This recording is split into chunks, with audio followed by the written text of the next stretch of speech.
اعوذ باللہ من الشیطان الرجیم بسم اللہ الرحمن الرحیم احل لکم لیلۃ الصیام الرفث الی نسائکم ہن لباس لکم وانتم لباس لہن علم اللہ انکم کنتم تختانون انفسکم فتاب علیکم وعفا عنکم فالآن باشروهن وابتغوا ما كتب الله لكم وكلوا واشربوا حتى يتبين لكم الخيط الأبيض من الخيط الأسود من الفجر ثم أتموا الصيام إلى الليل ولا تباشروهن وأنتم عاكفون في المساجد تلك حدود الله فلا تقربوها كذلك يبين الله آياته للناس لعلهم يتقون۔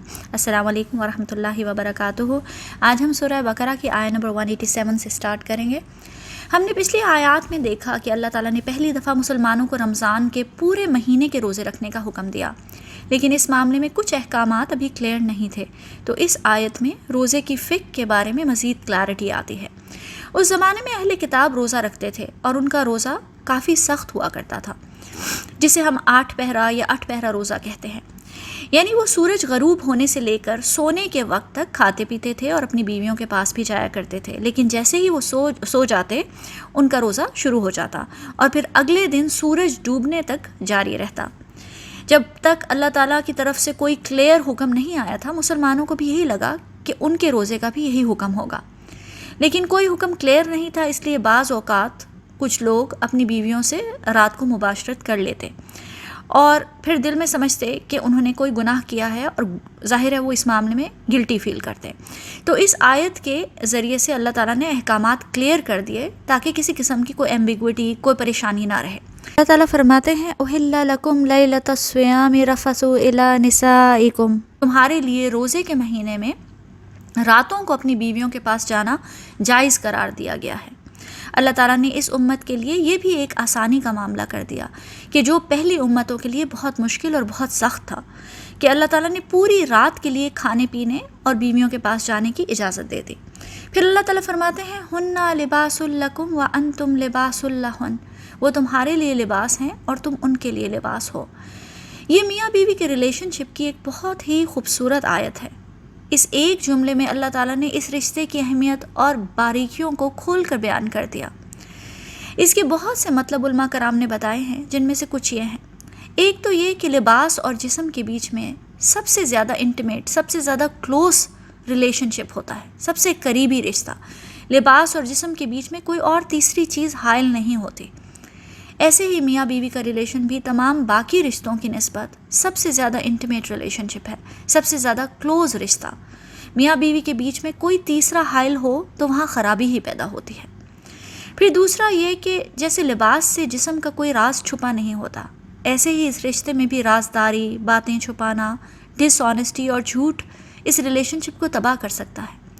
جیسے لباس جسم کے ہر راز سے واقف ہوتا ہے، ایسے ہی میاں بیوی کے رشتے میں بھی کوئی رازداری نہیں ہونی چاہیے۔ تیسرا یہ کہ جیسے لباس کا کام جسم کو چھپانا ہے، پردہ دینا ہے، اسی طرح میاں بیوی کا کام بھی یہی ہے کہ ایک دوسرے کی باتیں دنیا سے چھپائیں۔ جب ریلیشن شپ اتنا انٹیمیٹ ہو، اتنا کلوز ہو، تو ظاہر ہے آپ کو اپنے شوہر کے بارے میں بہت سی ایسی باتیں پتہ ہوں گی جو شاید ان کے ماں باپ اور ان کے بہن بھائیوں کو بھی نہ پتہ ہوں، اور ایسے ہی شوہروں کو بھی بیویوں کے بہت سارے سیکریٹس، بہت ساری عادتیں پتہ ہوتے ہیں۔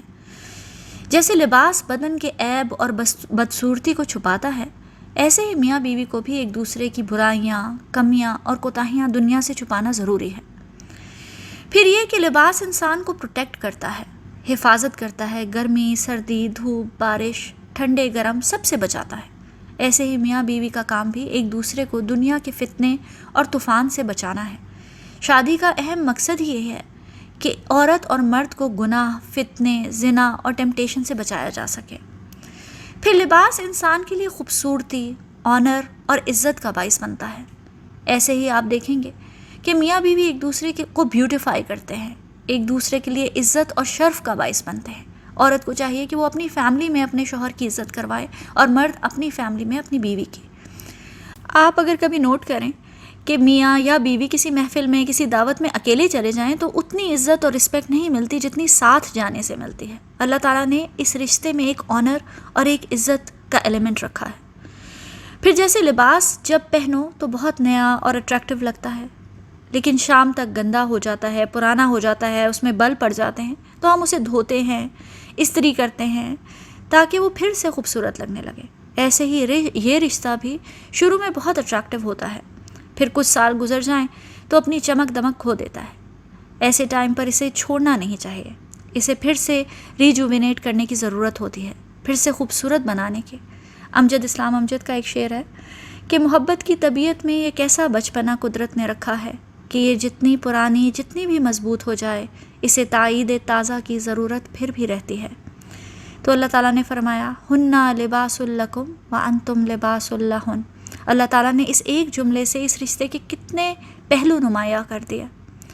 پھر اللہ تعالیٰ نے فرمایا علم اللہ انکم کنتم تختانون انفسکم۔ اللہ کو معلوم ہو گیا ہے کہ تم لوگ چپکے چپکے اپنے آپ سے خیانت کر رہے تھے، یعنی روزہ ایک امانت ہے، اور کیونکہ صحابہ کرام کو لگتا تھا کہ رات کو بیویوں سے مباشرت کرنے کی اجازت نہیں ہے، اس کے باوجود ان میں سے کچھ اپنی بیویوں سے ریلیشن شپس کر لیتے تھے کیونکہ کوئی حکم واضح نہیں تھا، کلیئر نہیں تھا، اور پھر اپنے اندر گلٹی بھی فیل کرتے۔ تو اللہ تعالیٰ فرماتے ہیں کہ اللہ جانتا ہے کہ تم لوگ چپکے چپکے اپنے آپ سے خیانت کر رہے تھے، یعنی بے شک میاں اور بیوی کا ریلیشن شپ سب سے انٹیمیٹ ہے، سیکرٹ ہے، لیکن اس رشتے کے رازوں سے بھی اللہ واقف ہے، اللہ سے کوئی بات نہیں چھپی، اس لیے اس رشتے میں بھی اللہ کی حدود کی پابندی لازم ہے۔ پھر اللہ تعالیٰ نے تسلی دی فتاب علیکم وعفا عنکم، مگر اللہ نے تمہارے قصور معاف کر دیے اور تم سے درگزر فرمایا۔ یہاں سوال پیدا ہوتا ہے کہ اگر ایک چیز گناہ ہی نہیں تھی تو اس میں خیانت کیسے، اور معافی کا کیا سوال؟ بات یہ ہے کہ اس وقت تک اس معاملے میں کوئی حکم واضح نہیں تھا، اس لیے یہ معاملہ شک کا معاملہ تھا، ڈاؤٹ فل میٹر تھا، حلال بھی ہو سکتا تھا اور حرام بھی۔ کچھ لوگوں نے شک ہونے کے باوجود بیویوں سے مباشرت کی، اس لیے اسے خیانت کہا گیا۔ اس سے یہ پتہ چلتا ہے کہ جن معاملات میں حکم واضح نہ ہو، ڈاؤٹ ہو، شک والا معاملہ ہو، حلال بھی ہو سکتا ہے اور حرام بھی ہو سکتا ہے، تو ایسے معاملات میں پرہیز کرنا بہتر ہے، احتیاط کرنا بہتر ہے۔ پھر اللہ تعالیٰ نے فرمایا فَالْآنَ بَاشِرُوهُنَّ وَابْتَغُوا مَا كَتَبَ اللَّهُ لَكُمْ۔ اب تم کو اختیار ہے کہ ان سے مباشرت کرو اور اللہ نے جو چیزیں تمہارے لیے لکھ رکھی ہیں اس کو طلب کرو۔ ما کتب اللہ کا مطلب مختلف علماء کرام نے ڈیفرنٹ طریقے سے سمجھا۔ کچھ علماء کرام نے کہا کہ اللہ نے جو نفسانی خواہشات کی تسکین تمہارے لیے حلال طریقوں سے لکھتی ہے، تمہاری بیویوں کے ذریعے لکھتی ہے، اسے حاصل کرو۔ اور دوسرا مطلب یہ بتایا گیا کہ جو اولاد تمہاری تقدیر میں لکھ دی گئی ہے وہ اپنی بیویوں کے ذریعے حاصل کرو۔ پھر اللہ تعالیٰ فرماتے ہیں وَكُلُوا وَاشْرَبُوا حَتَّى يَتَبَيَّنَ لَكُمُ الْخَيْطُ الْأَبْيَضُ مِنَ الْخَيْطِ الْأَسْوَدِ مِنَ الْفَجْرِ، اور کھاؤ پیو یہاں تک کہ صبح کی سفید دھاری رات کی سیاہ دھاری سے الگ نظر آنے لگے، یعنی جیسے جوس سونے کے بعد اگلے دن افطار تک کچھ نہیں کھاتے تھے، اس رولنگ میں بہت زیادہ آسانی کر دی گئی، صبح تک کھا پی سکتے ہو، یہاں تک کہ صبح کی سفید دھاری رات کی سفید دھاری سے الگ نظر آنے لگی، یعنی کہ جب پو پھٹنے کا ٹائم ہو اس وقت تک کھاؤ پیو۔ نبی پاک صلی اللہ علیہ وسلم نے ہمیں سحری کی سنت دی تاکہ ہم روزہ شروع ہونے سے بالکل پہلے کھا پی کر اپنے آپ کو روزے کے لیے تیار کر سکیں۔ حضرت عمر بن عاص سے روایت ہے کہ رسول صلی اللہ علیہ وسلم نے فرمایا ہمارے روزے اور اہل کتاب کے روزے کے درمیان سحری کھانے کا فرق ہے۔ یہ صحیح مسلم کی روایت ہے 1096۔ پھر صحیح بخاری کی روایت ہے کہ نبی پاک صلی اللہ علیہ وسلم نے فرمایا تسحروا فإن فی السحور برکہ، سحری کھاؤ کہ سحری میں برکت ہوتی ہے۔ ثم اتموا الصیام الی اللیل، پھر جب کھا پی لو تو رات تک روزہ پورا کرو، یعنی کہ سورج غروب ہونے تک۔ پھر اللہ تعالیٰ فرماتے ہیں وَلَا تُبَاشِرُوهُنَّ وَأَنْتُمْ عَاكِفُونَ فِي الْمَسَاجِدِ، اور جب تم مسجدوں میں اعتکاف بیٹھے ہو تو ان سے مباشرت نہ کرو، یعنی رات کو اپنی بیویوں کے پاس جانے کی جو چھوٹ اور اجازت دی گئی ہے وہ اعتکاف کے دنوں میں نہیں ہوگی۔ اعتکاف کا مطلب ہے رک جانا، کسی چیز پر متوجہ ہو جانا۔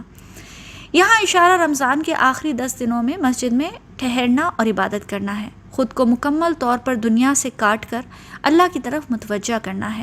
نبی پاک صلی اللہ علیہ وسلم ہر سال رمضان کے آخری 10 دن مسجد میں اعتکاف فرمایا کرتے تھے۔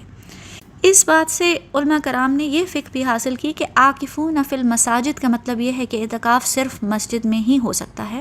اکثر عورتیں سمجھتی ہیں کہ اعتکاف کے لیے گھر کے کسی کونے میں بھی بیٹھا جا سکتا ہے، لیکن نبی پاک صلی اللہ علیہ وسلم کی ازواج کو بھی اگر اعتکاف میں بیٹھنا ہوتا تھا تو آپ بھی مسجد میں ہی خیمے لگوایا کرتی تھیں۔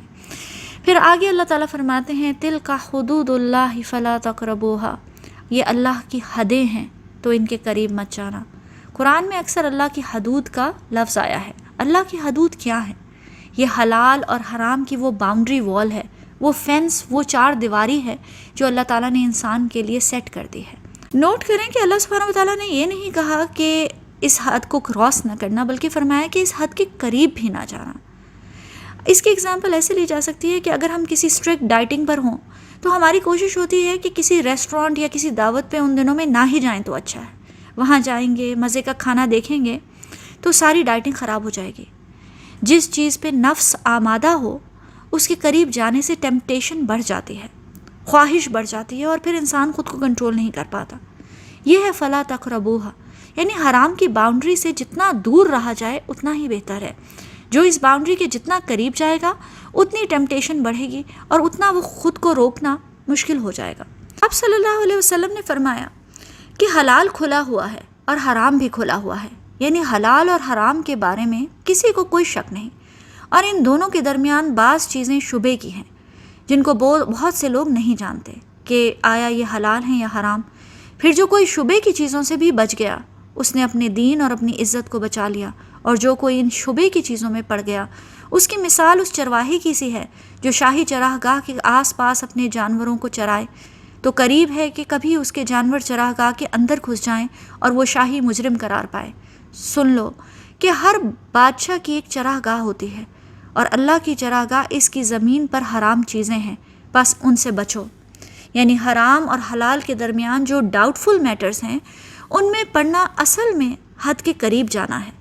اگر کوئی کہے کہ اللہ تعالیٰ نے زنا حرام کیا ہے لیکن لڑکیوں سے فرینڈشپ کرنا تو نہیں منع کیا، یا پھر کہے شراب تو حرام ہے لیکن پبز میں یا ڈسکوز میں جانا تو حرام نہیں ہے، یہ حد کے قریب جانا ہے، اور جو حد کے قریب چلا گیا اس نے خود کو فتنے میں ڈال لیا۔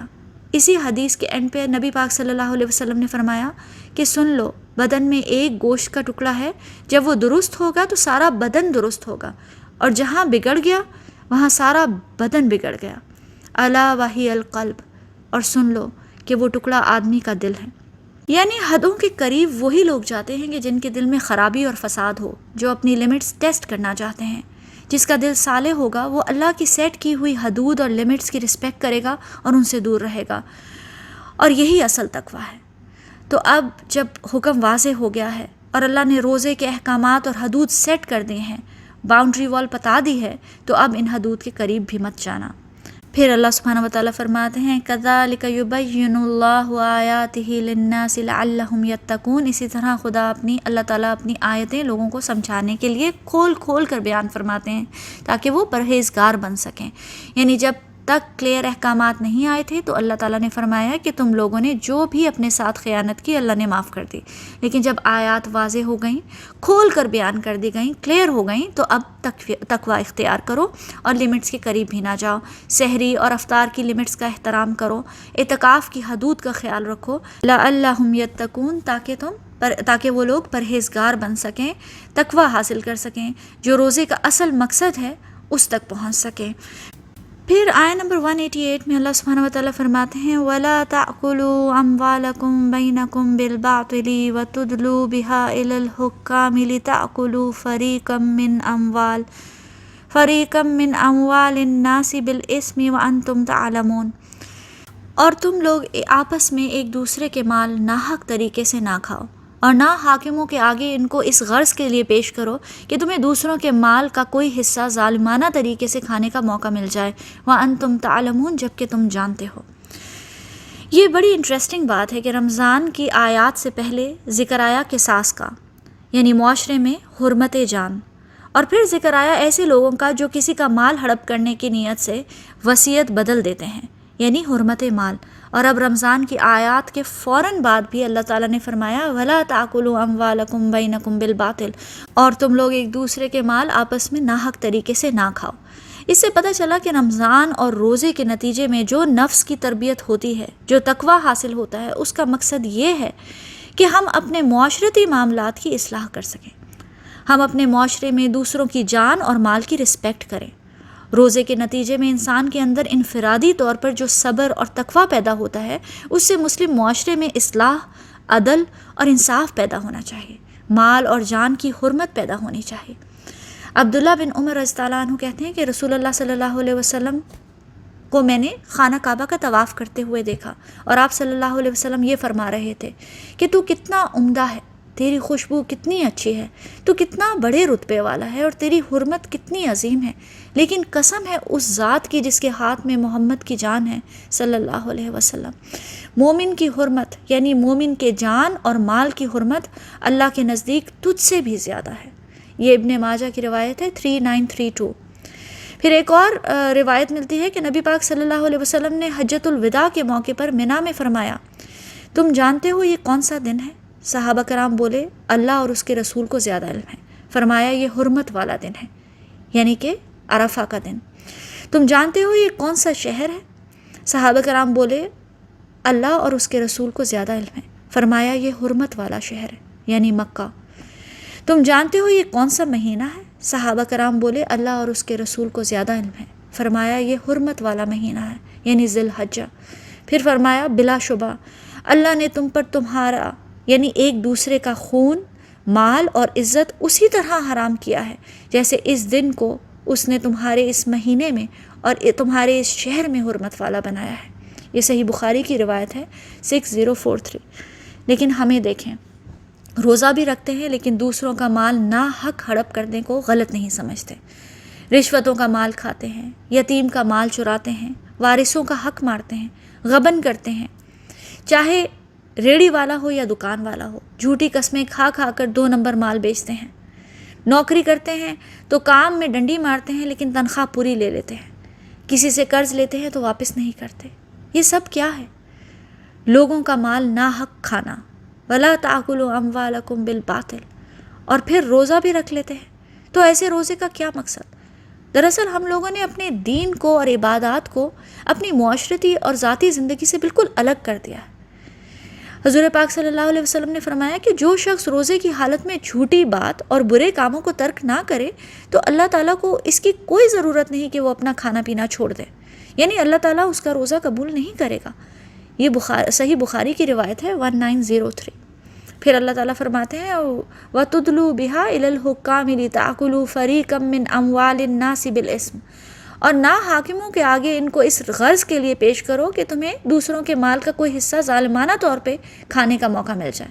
یہ قرآن میں رشوت کی آیت ہے کہ پیسہ دے کر حاکموں، ججوں، منسٹرز، پولیس والوں، لائرز کو اپنی طرف کر لینا، ان کی فیور لے لینا۔ تدلو بہا کا لفظ ادلا سے آیا ہے، جس کا مطلب ہے کنویں میں سے پانی کا ڈول بھر کر نکالنا۔ جیسے کنویں میں آہستہ آہستہ پانی کا ڈول پانی تک پہنچنے کے لیے ڈالا جاتا ہے اور پھر پانی بھر کر آہستہ آہستہ اسے اپنی طرف کھینچا جاتا ہے، وہی خوبصورت مثال دی گئی ہے کہ ایسے ہی حکام کو پیسہ دکھا کر انہیں آہستہ آہستہ اپنی طرف کھینچنا، اپنی فیور میں کرنا۔ یا جس طرح ڈول پھینک کر پانی تک رسائی حاصل کی جا سکتی ہے، ایسے ہی رشوت دے کر آہستہ آہستہ حکام تک رسائی حاصل کرنا اور ان سے اپنی مرضی کی باتیں منوانا، تاکہ وہ کسی اور کی پراپرٹی، کسی اور کی زمین، کسی اور کا کانٹریکٹ، کسی اور کا حق مار کر آپ کے نام لکھ دیں۔